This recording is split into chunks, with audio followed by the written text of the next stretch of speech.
this video, we're going to work with the foot stabilizer muscles, the core muscles of the feet, or as they're sometimes called, the foot intrinsic muscles. I've been working a lot with the foot intrinsic muscles over the course of the last year, mainly because I realised that my feet are actually very weak and that I found it difficult to connect the strength of my feet through my legs and then arrive at a coordinated connection with the core strength around my spine. When we work with the foot intrinsic muscles, we tend to do a lot of heel rises, which make us have to work quite hard with the core strength around the spine. It's quite a lot of challenge to the balance when we rise up onto the balls of the feet. And so we learn a lot about how to use the core strength muscles in order to keep the spine in the neutral position. And some of that we can carry down onto the floor when we come into the mat work. So let's have a look at some rises and foot intrinsic muscle work, and then we're going to come onto the mat just briefly to look at a couple of exercises that are informed by the standing work with the foot intrinsic muscles, and then we'll do a roll up, and we'll try to do a roll up to standing and add in a rise at the top of our roll up. So to get started, let's begin by aligning the whole body in standing. I'm going to bring the inside legs together and the insteps together, drawing up through the kneecaps, fronts of the thighs, backs of the thighs, lifting through the gluteal muscles and a little bit of core strength already to support the spine. And then using the muscles at the tops of the legs, let's turn the legs out at the hip joints, knees following, ankles following, and then just bringing our heels in line with the toes. Then what's very helpful and useful usually is from the heel to the ball of the foot, stretching and lengthening the foot and thinking about your weight firmly planted to the inside of the heel and the ball of the foot, both sides. I'm going to check that the pad of the little toe is in contact with the mat and stretching through the little toe joint towards the tip of the little toe, keeping the little toe on the floor. So then we'd better check in with our neutral spine position as well. We can keep the leg muscles strong, so we just soften the knees slightly, and then we're going to just direct the tailbone downwards, imagining we have a little spotlight on the tailbone, and the tailbone shining to between the heels. Crests of the hip bones probably pick up then, and if you imagine little lights in the crests of the hip bones, it would be like headlights shining straight in front of you. Thinking about trying to release each vertebra through your spine away from the vertebra below. So each vertebra releasing from the one below. Try to really get in touch with a sense of freedom and space through your bone structure, within your hip joints, between your thigh bones and your pelvic bones, vertebra by vertebra through the spine from the tailbone into the sacrum, vertebra by vertebra through the back of your waist, vertebra by vertebra up behind the breastbone, base of the breastbone, lengthening downwards. Again, you could imagine a spotlight on the breastbone shining towards your tailbone, fist distance between the chin and the chest, and now the crown of the head reaches really for the ceiling, and it's as if you've got another little light shining out of the crown of your head, stretching the spine upwards. So it's going to be back of hips, back of shoulders, back of head level. A little bit of core strength in the lower abdomen, so we can think about the lower abdominal muscles contracting as if in a smile. So you get your broad and wide scoop and hollow, pulling back really firmly, 3 thick layers of abdominal muscle, deepest layer, next layer up, pulling back really strongly, pulling back through the centre. Can you imagine a really wide, elasticated belt between the ribs and the pelvis, the belt squeezing in around your spine, across at the back, right side, left side, across at the front, right side, left side, in at the sides, and even though the belt is really tight, pulling in against your waist, imagine that you're going to draw your waist away from the belt so that you could run your fingers around from the back to the sides to the front, all the way through.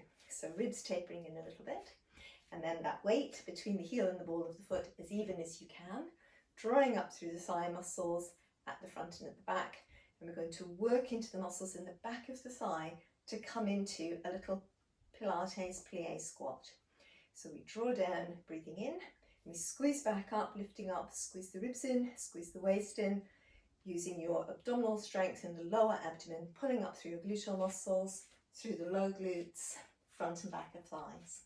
So as we go into that plie, we're aiming So plie squat, so it's a plie because we keep the spine in neutral. The squat because that's what we call exercises when we bend the knees. So you come into this plie squat, aim to keep the weight even, heel to ball of foot. So we need to really use the strength in this muscle, the hamstring muscle. And if you can't feel it, you keep the thighs aligned, draw the heel up towards your sitting bone.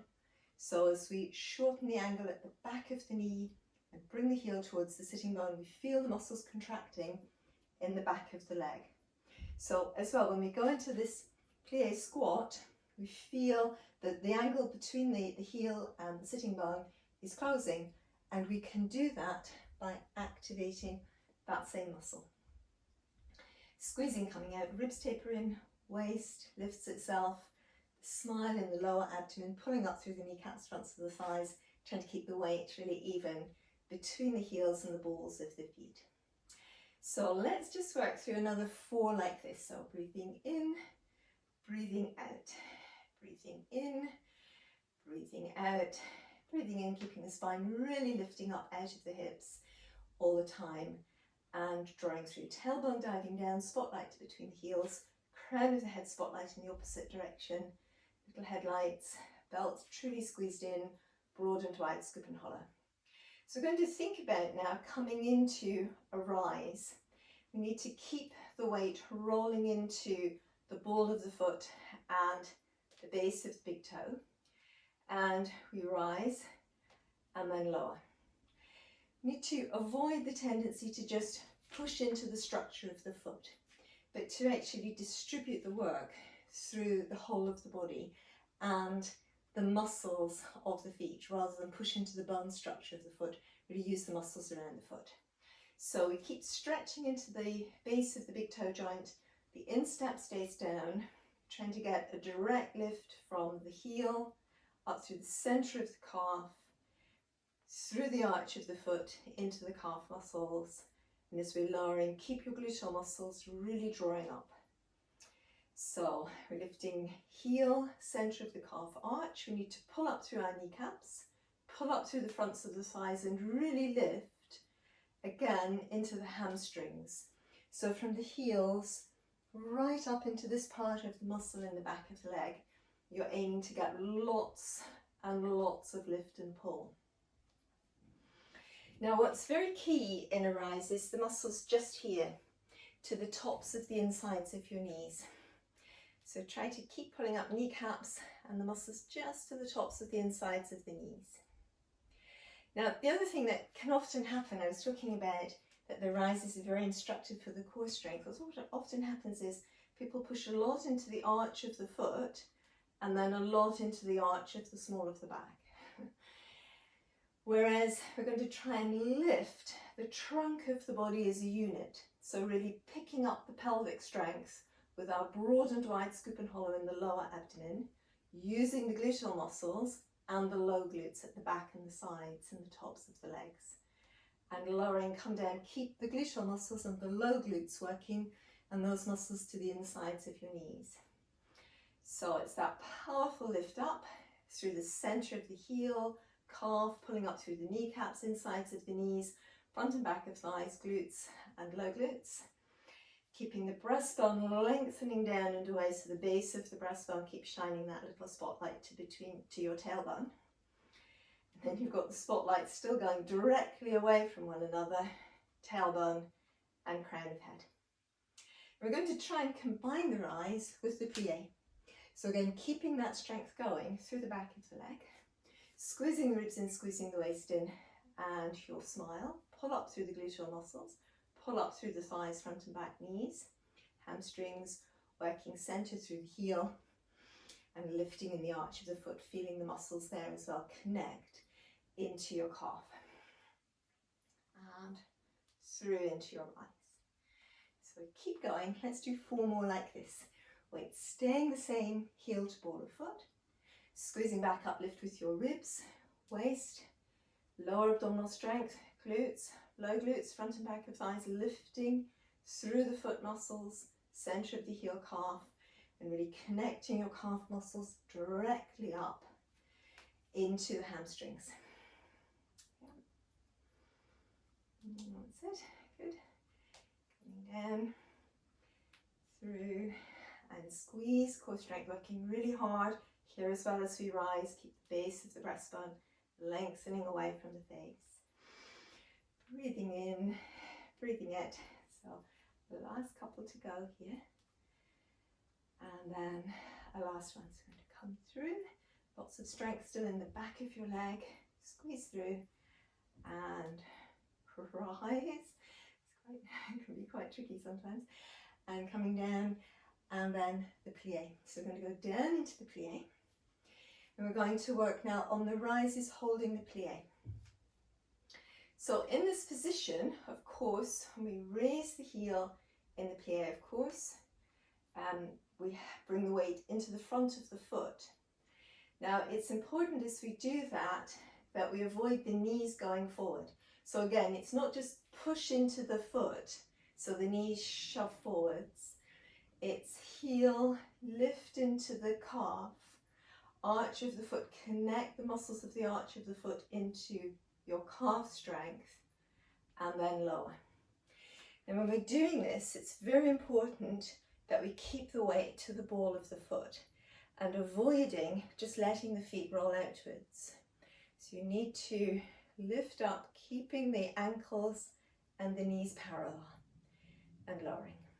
And at the same time, of course, we're aiming to stay centered, spine neutral through the core. So you can probably tell I'm having to concentrate quite hard to do it. And also when I'm talking, it doesn't always 100% work. So I'm rising and lowering. Now it's useful to know as well when you're doing this that you need to keep lifting up through the muscles here and the insides of the knees and under here, the ones that connect from the calf directly into the back of the thigh. So I'm going to come in again, and every time as I'm lifting the heel, I'm using that pulling up on the inside of the knee and also at the back of the knee to keep me supported, and just checking in the whole time that you keep the weight to the ball of the foot and the base of the big toe. So back of your waist strength is also very key here. The last one coming up, be glad to learn. So now here we're in this last rise. We might be able to connect the knee strength and the back of thigh strength into a full rise, and then lower down. So that lowering down, again, we need to keep pulling up through the thigh muscles, through the gluteal muscles to have the control. So let's give it a go. We're going to come into the plie, using that strength at the back of the thigh, pulling up on the inside of the knee, connecting the ankle and arch of foot muscles into the calf. Keep pulling up through your knee, inside of the knee, glutes and low glutes to get your rise.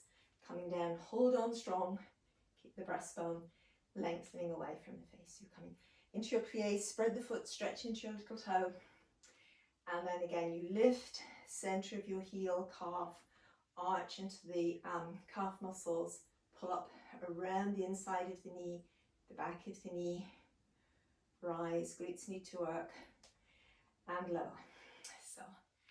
So this has taken me a lot of practice, because as I said at the start, I realized that my foot muscles were really weak, and that my ability to connect them into the lower leg and then to connect the leg strength into the core strength was too weak.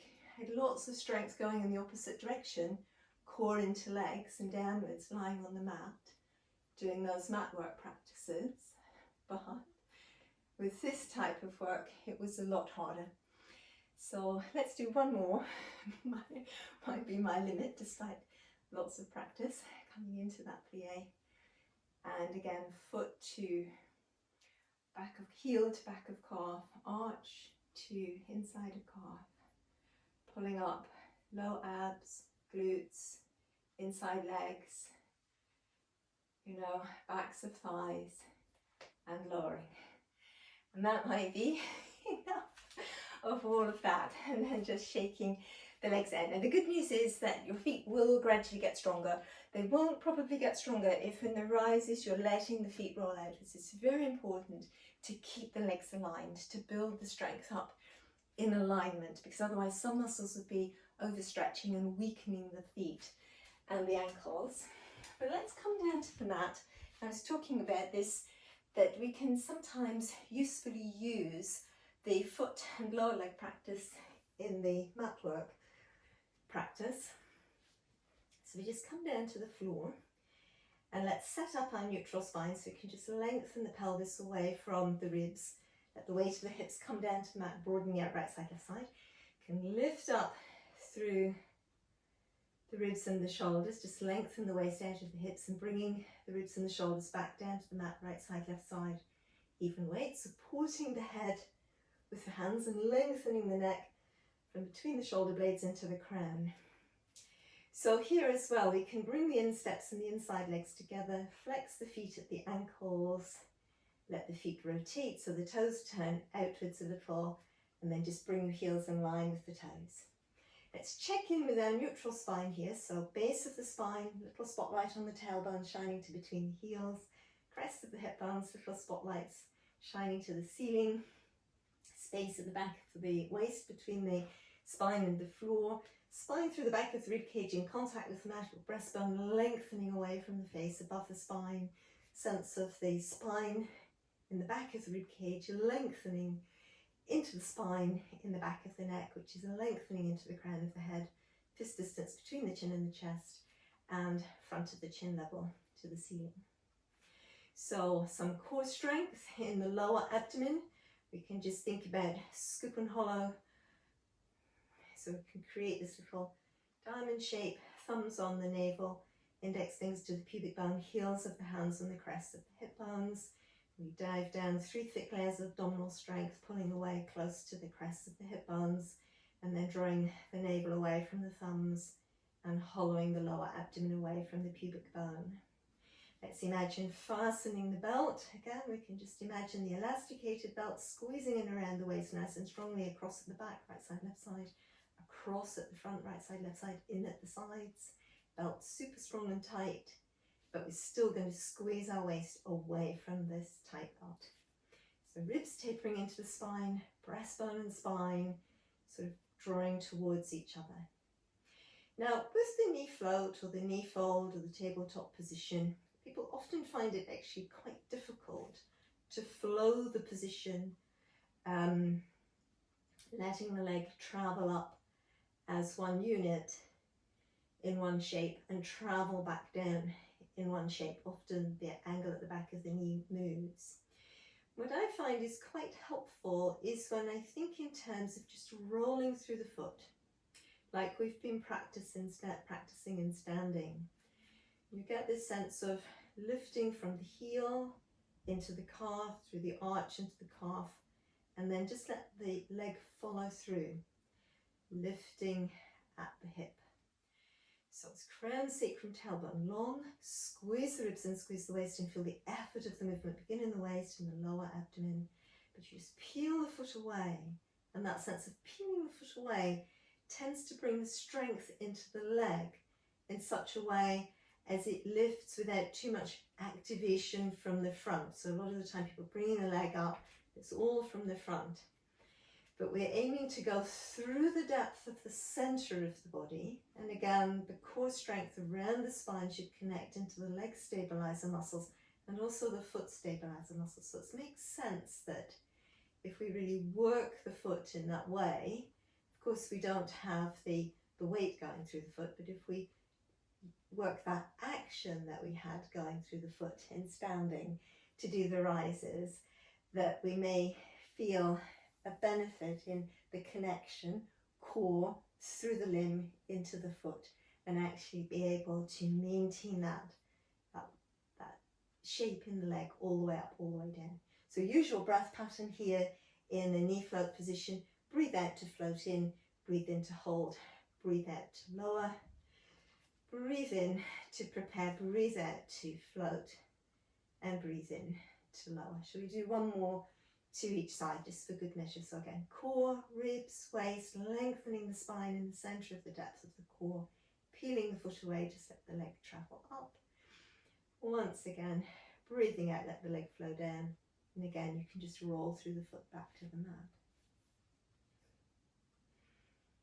And all the way through and back down. So let's hug the legs in and towards us. Just circle the hips on the mat 2 or 3 times one direction. And then we're going to roll ourselves around. Just think about drawing through and towards the all fours position. So let's send the hips back and towards the heels. Breathe in to come forwards. Lots of space between the tailbone and the crown of the head, knees underneath the hip joints, wrists underneath the shoulder joints. And we can get that deep zipping up lift in the muscles just in front of the tailbone. Lower abdomen, broad and wide, scoop and hollow. Lifting the lower abdominal muscles deep into the back of the pelvis. Sides of the waist squeeze in and up. Front of the waist squeezes in and up. On your exhalation, so you really round, hug the breastbone back to the spine, and then breathing in, let the spine roll back towards neutral. So once again, rolling the spine through, aiming to articulate each vertebra, keeping the legs relaxed through the depth of the insides of the hip joints, and using the core strength here to roll your spine. So I've got various videos that talk about cat stretch in some depth. We're just here really mobilizing the spine ahead of the standing roll up and just working it to prepare for that. So now let's do one more cat stretch here. So rolling through the spine, letting the head and neck join in as well, and then just restructuring the spine back to neutral. And then from here we can walk back with the hands, we can bring the weight into the feet, abdominal muscles stay strong, rolling up to standing. So let's think about the standing roll up. So we start in the neutral spine, tailbone dives down, spotlight on the tailbone shining to between the heels, spotlight on the crown of the head shining into the ceiling, back of hips, back of shoulders, back of head level, fist distance. Our smile, strength in the lower abdomen, belt fastened. Gluteal muscles lifted, shelf of support, pulling up through the low glutes, front and back of thighs, weight even, heel to ball of foot. So from here we're going to think about keeping the spine as lifted, each vertebra lifting as much as possible away from the one below, but gradually, vertebra by vertebra, we're going to peel the spine forward. So vertebra by vertebra through the neck, peeling forwards. And then each vertebra rolling up and over from behind the breastbone, whilst we keep the waist lifting out of the hips. Pelvic diamond still working. When we roll through, we might just decide to soften the knees a little bit. So we can roll forwards, keep the collarbones broad, keep the pelvis broad. Take some support partway down. Breathing in, let's open the spine between the tailbone and the crown to neutral spine. And then bringing the legs back again.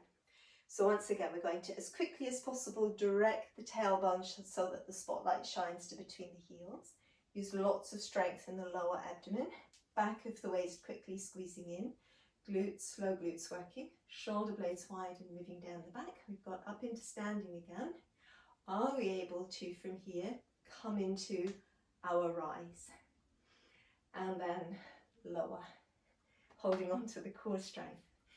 So then, once again, as we're ready, vertebra by vertebra, rolling up and over through the neck, vertebra by vertebra, rolling up and over behind the breastbone, keeping the waist lifting out of the hips, lower abdomen lifting out of the pelvis, rolling through the waist. We might need to soften the knees a little bit. Keep drawing up through the kneecaps, fronts of the thighs, keeping the pelvis wide, shoulders wide, and the shoulder blades moving in the direction of our sitting bones. Now, we might go lower down this time, and then again, breathing in here, opening the distance over the front of the spine again back to neutral, keeping the weight between the heels and the balls of the feet still, avoiding loading the weight into the heels. Core strength lifting, lower abdomen broad and wide, scoop and hollow, back of the waist coming into play as quickly as possible, glutes lifting, lower abdomen, back of the waist, glutes lifting, tailbone directed to between the heels, shoulder blades wide and moving down the back. Breastbone lengthens away from the face. And once again, just thinking about as quickly as you can, if you can, coming into the rise. So let's do one more of those. And you can see how by adding in the rise at the end of the roll up, you find out whether or not you're centered. So if it's very tricky, you haven't really centered the core strength around the spine on that way back up. Keeping the weight even between the front and the back of the feet will help. On the way back up, thinking quickly about a wide scoop and hollow out to the crests of the hip bones and into the back of the waist, quickly will help. Pelvis stays wide rather than this look as we roll in. Shoulders and pelvis stay wide. So let's give it one more go. So tailbone diving down, crown of the head moving up. Core strength in place, lower abs, waist, ribs, breastbone to spine. Feet, even weight, front to back. Leg strength, threading up into your pelvis already. And then vertebra by vertebra, we release the spine forwards and downwards, but before each vertebra rolls, it's lifting up. So my waist and the vertebra in the waist are still lifting up. Lower abdomen still lifting out of the pelvis. And then gradually, I might let my knees bend. Check in, pelvis stays broad. Collarbones are broad, shoulder blades moving in the direction of the sitting bones. We might roll lower, we don't have to. Weight still even, heels to balls of feet, opening up over the front of the spine, between the tailbone to the crown of the head. Rolling back up, sitting bones pull downwards and forwards, aiming as quickly as possible to get the weight even, front and back of foot, tailbone direct to between the heels, pelvic diamond wide, scoop and hollow in the lower abdomen, glutes pull up, back of the waist working, pelvis wide, broad and wide scoop and hollow, back of the waist, glutes, low glutes, shoulder blades releasing down the back, and once again, as you're ready, your rise. And then here it might be possible to add in each arm. If you're really centered, heels lower, keep stretching into your crown, arms come down, and we finish this little sequence. So thank you for joining me, Caroline, at Movement Style for this sequence. I hope you've enjoyed it. Please think about subscribing. It helps you to know when I've uploaded a new video. And thank you everybody who's stuck with the channel over the last few months when I haven't been able to publish as many videos as possible. We've had a bit of family illness, but thank you for sticking with the channel. And I hope to see you again soon.